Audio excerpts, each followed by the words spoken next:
првенствено се занимавал со типовите на наративи, второстепено беше прашањето на изворите, затоа што тоа бара подлабока анализа, меѓутоа за тоа ќе објаснам подоцна. Прво, со што не се занимава во оваа анализа? Не се занимава со критиките, аргументирани кон францускиот предлог, преговарачката рамка, кон ставовите на ЕУ. Се што беше аргументирана критика не е влезено во оваа анализа. Тема се дезинформациите кои што ги третирам некако говорот на омраза што го третира Бојаровски како природна непогода или вулкан, ги третирам како општествена непогода која што предизвикува огромна штета. И наведени се консеквенците и какви штети предизвика овие дезинформации, овие наративи, или какви штети се обидува да предизвикаат. И тоа го наведам во анализата. Меѓутоа, не е она што не се занимавам во оваа анализа, се аргументираните критики.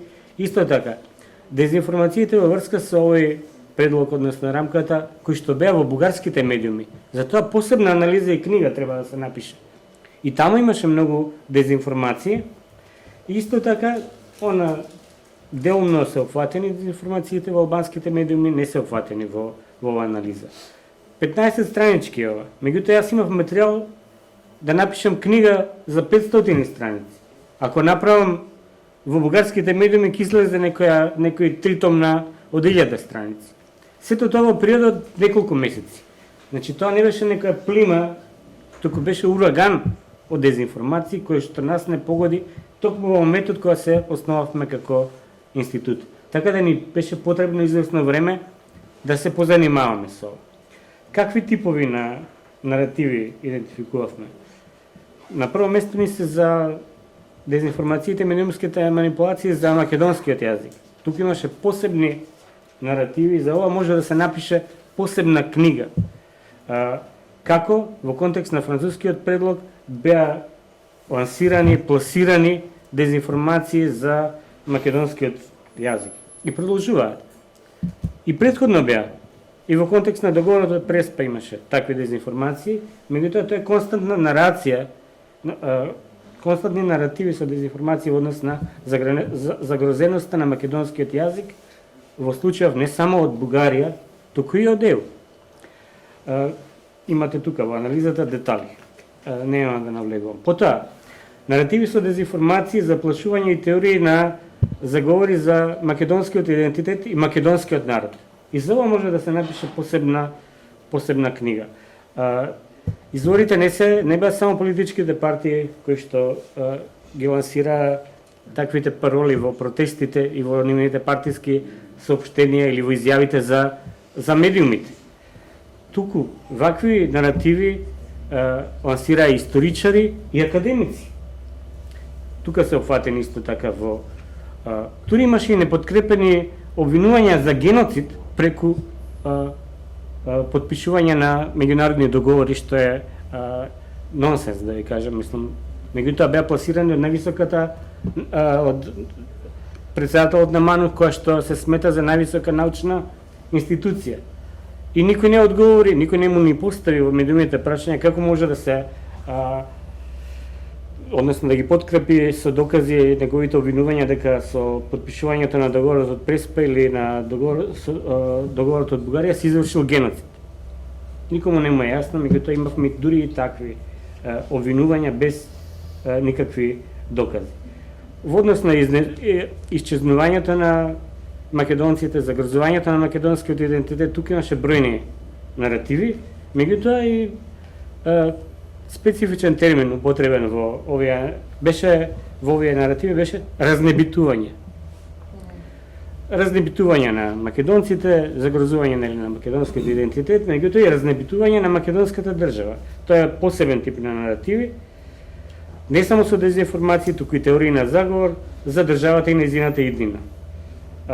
Овој дискурс не беше негуван само од она што е интересно, само од политичари кои што се обидуваат да креираат социјална паника за загрозеност дека државата е пред разнебитување, исчезнување или уништување или на работна бездна и така натаму.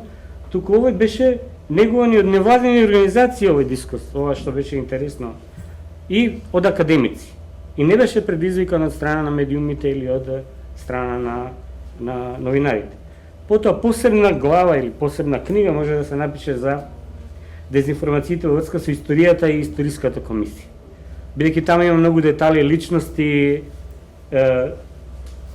и за ова. И во Бугарија и во Македонија имаше плима од дезинформации. Потоа, дезинформаторски наративи со запалива риторика ние другите. Да подсетиме, спомна и Сефер.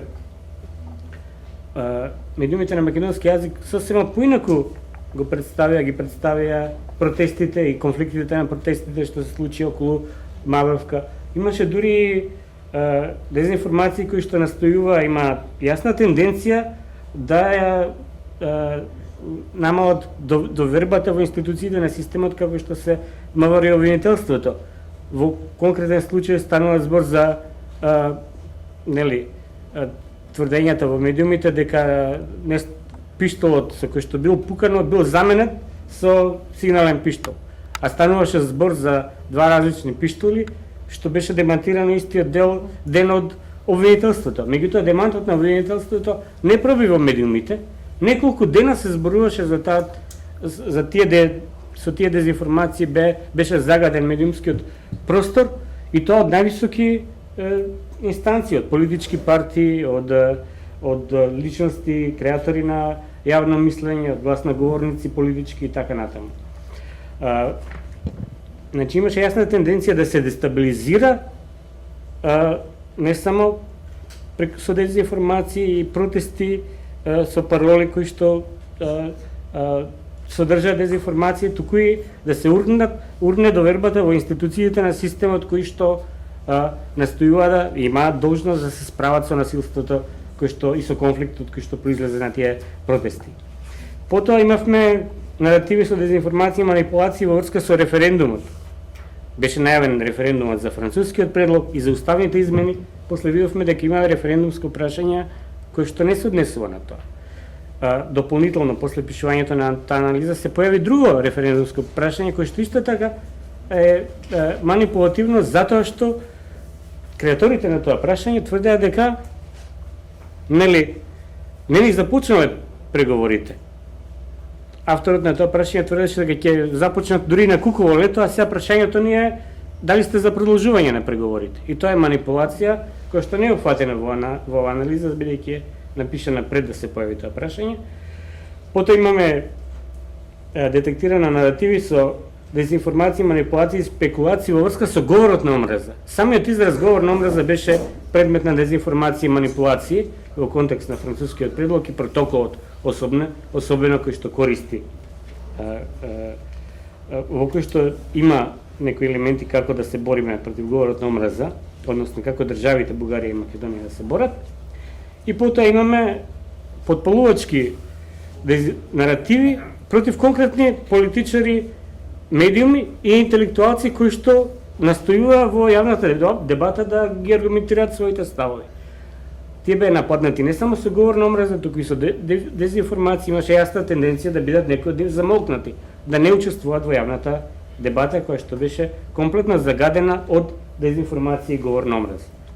И на крај, јас исто така тука имам нацрт на зашто исто може посебни текстови да се напишат за францускиот предлог како платформа за заекнување на антизападните наративи, односно каков тип на антизападни наративи беа развивани во контекст на оваа јавна дебата за францускиот предлог, а и имам мал осврт на индициите и тврдењата за руско пропагандно мешање кои што беа од највисоко ниво истакнати од председателот, од премиерот, од министри, од директорот на АНБ, кои што исто така не беа, добивме само тврдења, не подкрепени со аргументи.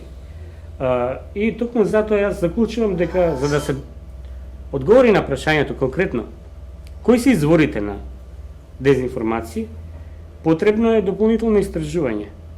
Некои од нив се наведени во фуснотите, меѓутоа тоа бара покомплексен напор детектирањето на изворите на дезинформација. Полесно е да се детектираат типовите наративи кои што едноставно го загадуваат или контаминираат медиумскиот простор. Толку благодарам за времето.